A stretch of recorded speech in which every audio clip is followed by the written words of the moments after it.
अखिल गुस्से में अपने बेड पर बैठ गया। उसने पिलो उठाया और उसे सामने ड्रेसिंग टेबल की ओर फेंक दिया। कुछ देर अपने सिर को हाथों में लेकर अखिल बैठा रहा।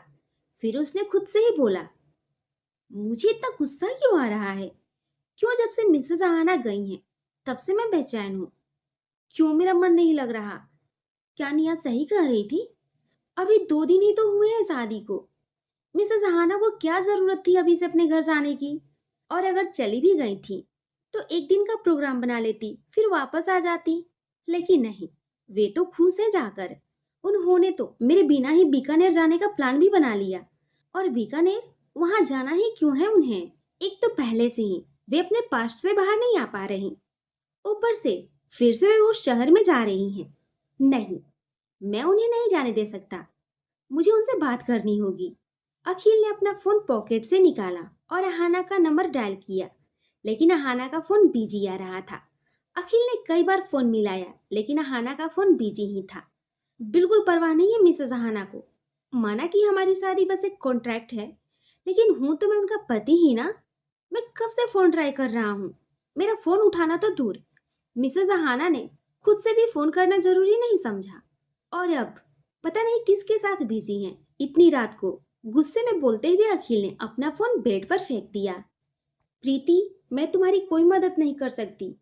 मेरे हस्बैंड का फोन आ रहा है, मुझे उनसे बात करनी है, अहाना ने प्रीति से कहा। अहाना फोन कट करने ही वाली थी, तभी प्रीति ने रोते हुए अहाना से कहा, प्लीज अहाना, मेरी मदद कर दो। तुम ही अपने हस्बैंड को मना सकती हो। मेरे घर को टूटने से तुम ही बचा सकती हो अहाना। क्या मतलब है तुम्हारा प्रीति? अहाना ने हैरानी से पूछा। अहाना, ऋषि ने मुझे धमकी दी है। अगर 48 घंटे के अंदर तुम्हारे हस्बैंड ने उसकी कंपनी वापस नहीं की तो वे मुझे डिवोर्स दे देगा। अहाना, हम दोनों की फैमिलीज में भी मनमुटाव चल रहा है। मेरे घर वाले अब मुझसे बात नहीं करते। अगर इसी ने मुझे डिवोर्स दे दिया तो मैं कहाँ जाऊंगी अहाना? मैं बर्बाद हो जाऊंगी। प्रीति, मैंने मिस्टर अखिल से बात की थी, लेकिन वे नहीं माने।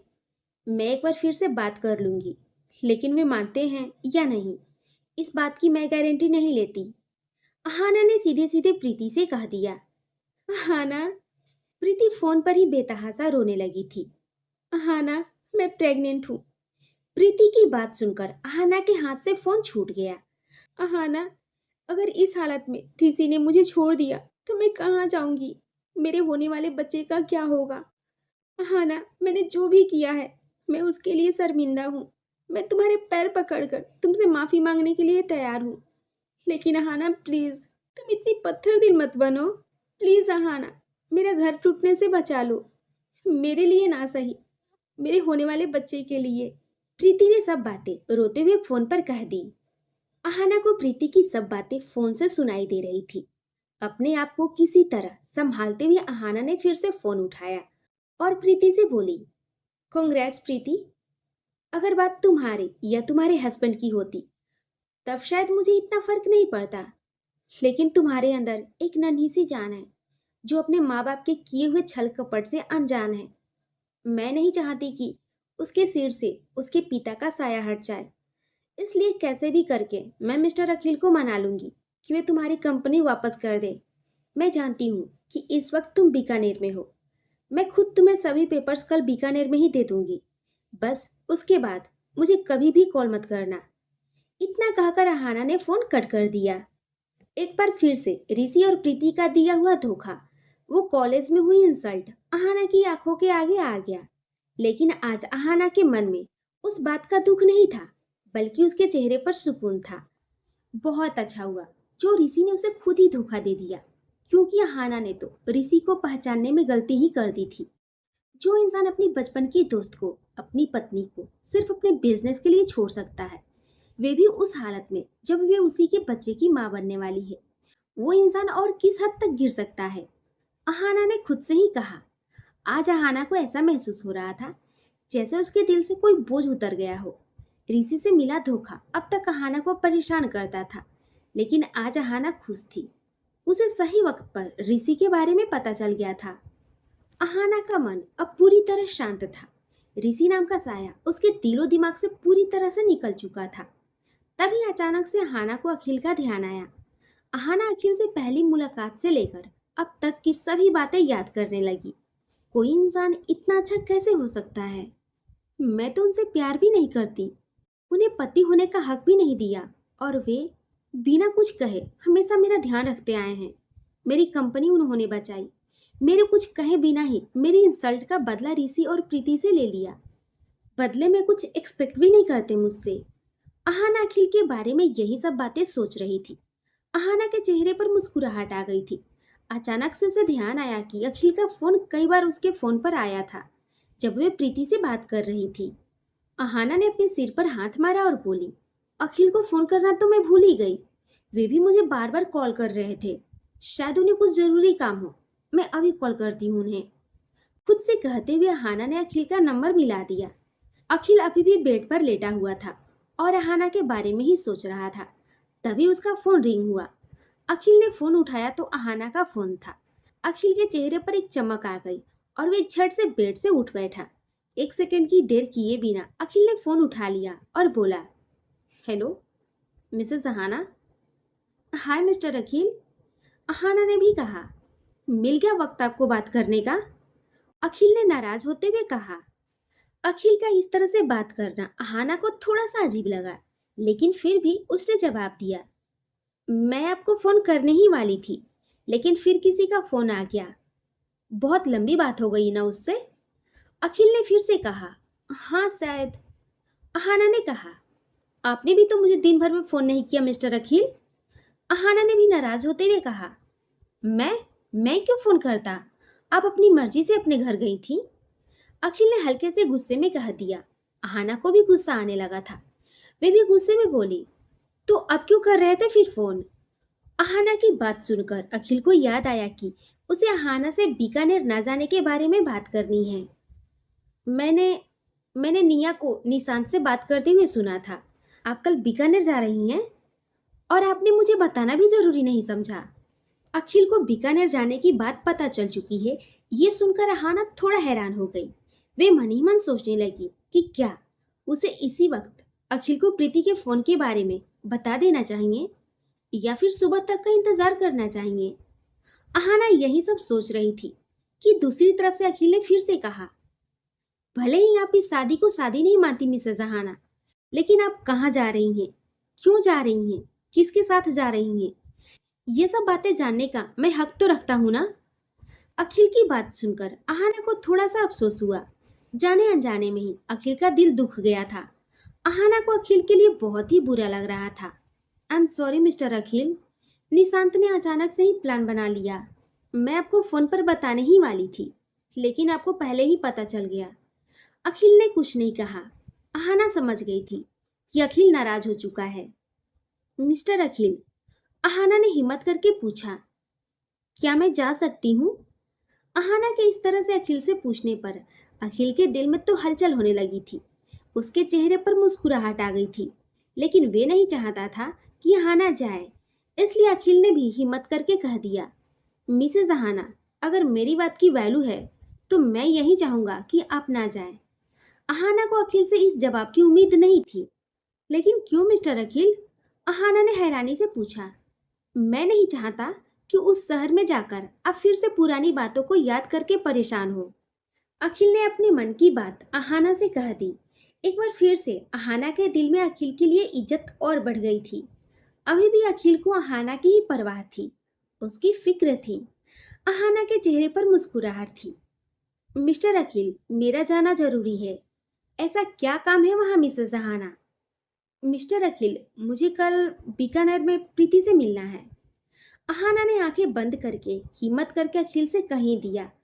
अहाना की बात सुनकर अखिल के पैरों से जमीन निकल गई। मिसेस अहाना, आप होश में हैं क्या? आपको पता भी है आप क्या कह रही हैं? अखिल ने हैरानी और गुस्से के मिले जुले भाव से अहाना से पूछा। जी मिस्टर अखिल, मैं अपने होश में हूँ। मुझे वहाँ कल जाना ही होगा, और और मुझे आपकी भी एक मदद चाहिए। अखिल अहाना की बात सुनकर गुस्से से भर गया। उसने अहाना को कोई आगे जवाब नहीं दिया तो हिम्मत करके अहाना फिर से बोल पड़ी। मिस्टर अखिल, मैं चाहती हूँ कि आप ऋषि की कंपनी और उसकी सारी प्रॉपर्टी उसे वापस कर दीजिए। इनफैक्ट मैं प्रीति से कह चुकी हूँ कि मैं कल बीकानेर में मिलकर सभी पेपर्स वापस दे दूंगी। और आपने इतना बड़ा फैसला मुझसे बिना पूछे कैसे ले लिया मिसेस जहाना? मुझे लगा था कि आप मेरा साथ देंगे। क्यों लगता है आपको ऐसा मिसेस जहाना? आपका जब जो दिल में आता है आप वे करती हैं। सुबह आप अपने घर चली गईं। आपने मुझसे बात करना भी जरूरी नहीं समझा। अब आपने इतना बड़ा फैसला खुद से ले लिया। लेकिन मिसेस जहाना, माफ कीजिए, इस बार मैं आपकी मदद नहीं कर सकता। उस ऋषि को मैं कुछ भी वापस नहीं करने वाला। यही उसकी बुरे कर्मों की सजा है। लेकिन इन सब में उसके होने वाले बच्चे का क्या कसूर है मिस्टर अखिल? अहाना ने गुस्से में अखिल से कहा। अखिल अहाना की बात सुनकर हैरान रह गया। हाँ मिस्टर अखिल, प्रीति प्रेग्नेंट है। अगर आपने 48 घंटे के अंदर ऋषि को उसकी कंपनी और प्रॉपर्टी वापस नहीं दी तो वे प्रीति को डिवोर्स दे देगा। और मैं नहीं चाहती कि मेरी वजह से एक बच्चे के सिर से उसके पिता का साया उठ जाए। अहाना बोलते बोलते रोने लगी थी। अखिल को पता लग रहा था कि अहाना रो रही है। उसे कुछ समझ नहीं आ रहा था कि वे क्या करे। आखिर कुछ मिनट बाद अखिल ने लंबी सांस ली और बोला, मैं आपके घर आ रहा हूँ मिसेस अहाना। कल हम साथ में बीकानेर जाएंगे। इतना कहकर अखिल ने अहाना की बात सुने बिना ही फोन रख दिया और देविका जी को बताकर निया के साथ अहाना के घर के लिए निकल गया। निया ने निशांत को प्लान सक्सेस होने के बारे में बता दिया था। निशांत खुश था कि अखिल के साथ निया भी आ रही थी। वहीं अहाना बेचैन हो रही थी। अखिल आ रहे थे फिर से उसके पास। दोनों फिर से एक कमरे में होंगे। इस बार ये एहसास अहाना को परेशान नहीं कर रहा था, बल्कि अहाना को अंदर से अच्छा महसूस हो रहा था। अचानक से उसका अपना घर उसे फिर से अपना लगने लगा था। उसके मन में सुबह से लेकर अब तक जो उदासी थी वे अब खुशी में बदल चुकी थी। अहाना को भी समझ नहीं आ रहा था कि वह क्यों इतनी बेताबी से अखिल के आने का इंतजार कर रही थी। अखिल का सक्सेना हाउस में बहुत ही अच्छे से वेलकम हुआ। सभी इस बात से खुश थे कि अखिल भी उनके साथ बीकानेर जाने वाला है। निशांत अखिल और अहाना के लिए तो खुश था ही साथ उसे इस बात की भी खुशी थी कि निया भी उनके साथ जा रही है। सभी कुछ देर हॉल में बैठे बातें करते रहे। अहाना और अखिल की निगाहें बार बार एक दूसरे की तरफ चली जाती थी। सुमन जी ने यह सब देख लिया और मुस्कुराकर सभी को सोने के लिए कह दिया और बहाना बना दिया कि उन्हें सुबह जल्दी उठना है। सुमन जी ने निया के लिए अलग रूम रेडी करवा दिया। सुमन जी और सुदेश जी अपने कमरे में चले गए। निशांत ने अपने कमरे की ओर जाते हुए निया को थोड़ी देर बाद छत पर आने का इशारा कर दिया। अखिल और अहाना भी अहाना के रूम में चले गए। बहुत अच्छा है आपका रूम, अखिल ने अंदर आते हुए कहा। थैंक्स, पर आपके रूम से काफी छोटा है, अहाना ने कहा। वे अब सिर्फ मेरा रूम नहीं है मिसेस अहाना, अखिल ने अहाना की ओर देखकर मुस्कुराते हुए कहा और दरवाजे की कुंडी लगा ली। पर यहाँ एक प्रॉब्लम है, अखिल ने कमरे में चारों तरफ नजर डालते हुए कहा। क्या? अहाना ने हैरानी से अखिल से पूछा। यहाँ पर काउच नहीं है, हम सोएंगे कैसे? अखिल ने परेशान होते हुए अहाना की तरफ देखकर कहा। अब जाकर अहाना को इस बात का ख्याल आया। उसने अपने सिर पर हाथ मारते हुए कहा, मुझे इस बात का तो ख्याल ही नहीं रहा। अब क्या करेंगे? अखिल ने अहाना से पूछा। मैं अभी निशांत को फोन करती हूँ। वे अपने रूम का काउच किसी सर्वेंट की हेल्प से मेरे रूम में रखवा देगा, अहाना ने कहते हुए अपना फोन उठाया। वे निशांत को फोन करने ही वाली थी कि तभी अखिल ने आगे बढ़कर अहाना से उसका फोन खींच लिया। ये क्या कर रहे हैं आप? अहाना ने गुस्से से अखिल से पूछा। आप क्या कर रही हो मिसेस अहाना? हम दोनों पति पत्नी की तरह नहीं रहते, ये बात बस हम दोनों जानते हैं और कोई भी नहीं। निशांत से क्या कहेंगे आप? किस लिए काउच चाहिए आपको? अखिल ने अहाना का फोन वापस उसके हाथ में देते हुए कहा। अहाना ने अपना हाथ माथे पर रख लिया और बोली, ये तो मैंने सोचा ही नहीं था। अखिल ने अहाना की ओर देखा और फिर मुंह फेरकर खड़ा हो गया। सॉरी, मैंने आप पर बेवजह गुस्सा कर दिया, अहाना ने कहा। अखिल अहाना की ओर पलटा और बोला, कोई बात नहीं, आपकी पुरानी आदत है। अखिल की बात सुनकर अहाना की हंसी निकल गई। अहाना को यूं हंसते देखकर अखिल भी मुस्कुरा दिया और प्यार से अहाना को देखने लगा। अहाना का ध्यान जब अखिल पर गया तो वे चुप हो गई। अब सोने का कैसे करें? अहाना ने फिर से अखिल की ओर देखते हुए पूछा।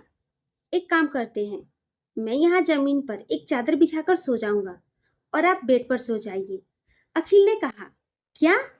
अहाना ने हैरानी से अखिल की तरफ देखकर कहा। आप जमीन पर सोएंगे? इट्स ओके मिसेस अहाना, बस एक रात की ही तो बात है। अखिल ने मुस्कुराते हुए अहाना की तरफ देखा और फिर बेड पर रखी एक चादर उठाकर उसे जमीन पर बिछाने लगा। अहाना को पता नहीं क्या हुआ।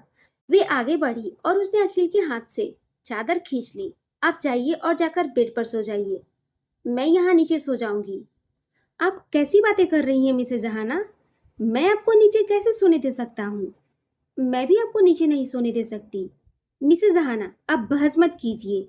लाइए, मुझे चादर दीजिए। मैंने कहा ना मिस्टर अखिल, जाइए और बेड पर सो जाइए। और और मैं भी बेड के दूसरे कोने पर सो जाऊंगी। अहाना ने बड़ी हिम्मत करके अखिल से नजरें चुराते हुए कहा। आपको परेशान होने की कोई जरूरत नहीं है मिसेज अहाना। इतना बोलकर अखिल अहाना के हाथ से चादर लेकर फिर से उसे जमीन पर बिछाने लगा। मुझे आपसे परेशानी क्यों होगी मिस्टर अखिल? आप मेरे पति हैं। अहाना जल्दबाजी में बोल गई। अहाना की बात सुनकर अखिल हैरान रह गया। वे बस अहाना को ही देखे जा रहा था। अहाना भी कुछ पल के लिए अखिल की आंखों में खो गई थी। कुछ देर बाद वॉल क्लॉक की टिक टिक से अहाना का ध्यान टूटा। दोनों ने एक दूसरे से अपनी नजरें हटा ली। अहाना ने चादर को वापस बेड पर फेंक दिया। अखिल बेड के कोने पर गया और लेट गया। अहाना भी दूसरे कोने पर गई और लेट गई। दोनों के बीच एक गहरी खामोशी थी। एक दूसरे के बारे में सोचते हुए दोनों सो गए।